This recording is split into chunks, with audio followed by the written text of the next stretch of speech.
इस परंपरा में महिलाओं की देवताओं से शादी कराई जाती है। फिर पुरोहित और ऊंची जाति के लोग उनसे संबंध बनाते हैं। इनके बच्चों के पिता का नाम नहीं होता। मजबूरन ये वेश्यावृत्ति और भीख मांगकर जिंदगी जीती हैं। देखिए दैनिक भास्कर की खास सीरीज पंथ में।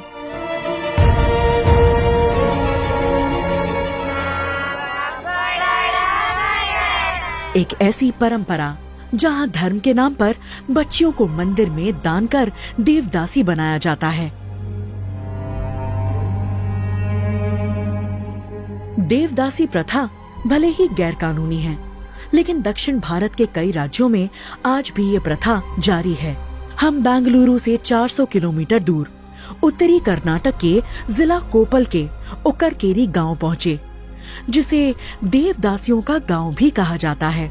देवदासी प्रथा यानी कि दर्द और पीड़ा की जीती जागती कहानियाँ उस श्रापित समुदाय की जिंदा लाशें जिन्हें सरकार भुला चुकी है। मणिमाला यानी मंगलसूत्र, हाथ में हरे रंग की चूड़ियां, चांदी के पतले कड़े और पडलिगी यानी बांस की टोकरी इनकी पहचान है। देवदासियों का जिक्र पुराणों में मिलता है। चोल वंश और गुप्त काल में भी देवदासी की प्रथा थी। 6वीं शताब्दी में शुरू हुई इस प्रथा ने 9वीं 10वीं शताब्दी तक भारत में अपनी जड़ जमा ली थी। योनसांग अल बरूनी, अरब यात्री अबू जैद अल हसन जैसे विदेश यात्रियों ने अपने लेखों में देवदासियों का जिक्र किया है। शुरुआती दौर में देवदासियां मंदिर की देखभाल और गर्भगृह के बाहर बने मंडपों में नृत्य करती थीं। आगे चलकर ये प्रथा वेश्यावृत्ति में बदल गई। ऊंची जाति के मर्द हमारे साथ जब तक चाहें शारीरिक संबंध बनाते हैं। एक बार हम प्रेग्नेंट हुए कि दोबारा वो अपनी शक्ल नहीं दिखाते। हमारी किस्मत खराब है कि हम इसे शोषण भी नहीं कह सकते हैं। देवदासी महिलाएं शूद्र होती हैं। ऊंची जाति के लोग संकट आने का डर बताकर दलित परिवार की लड़कियों को देवदासी बनाते रहे हैं। मैं और मेरी बेटी दोनों ही देवदासी हैं। इसकी दिमागी हालत ठीक नहीं है। इसके साथ कौन रहेगा? इसलिए मेरी बेटी देवदासी बना दी गई। कम से कम भीख मांगकर जिंदगी तो जी सकेगी। देवदासियों के बच्चों को पिता का नाम नहीं मिलता। ये केवल अपनी माँ के सहारे जिंदगी काटते हैं। बाप ये कौन बोलता, हमको नहीं देखने को नहीं है। किन बाप बोलते? ये हमारे बाप नहीं बोलना चाहिए, नहीं ले। देवदासी बनने की कोई उम्र तय नहीं होती है। देवदासी बनने के लिए कुछ रीति रिवाज निभाए जाते हैं। मंदिर में सबसे पहले काला कंबल बिछाकर लकड़ी पर बैठाया जाता है। फिर साड़ी, कंगन और चूड़ी पहनाई जाती है।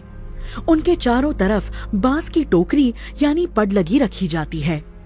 फिर 5 देवदासियां हुदो हुदो मंत्र का जाप करते हुए माथे पर आड़ा सिंदूर लगाकर मणिमाला यानी मंगलसूत्र पहनाती हैं, जिसके बाद 5 घरों से भीख मांगकर लानी होती है। इसके बाद वो देवदासी बन जाती है। देश भर में देवदासियों को कई नामों से पुकारा जाता है, जैसे उड़ीसा में महारी यानी महान नारी, कर्नाटक में राजा दासी जोक थी, महाराष्ट्र में मुरली और भाविन।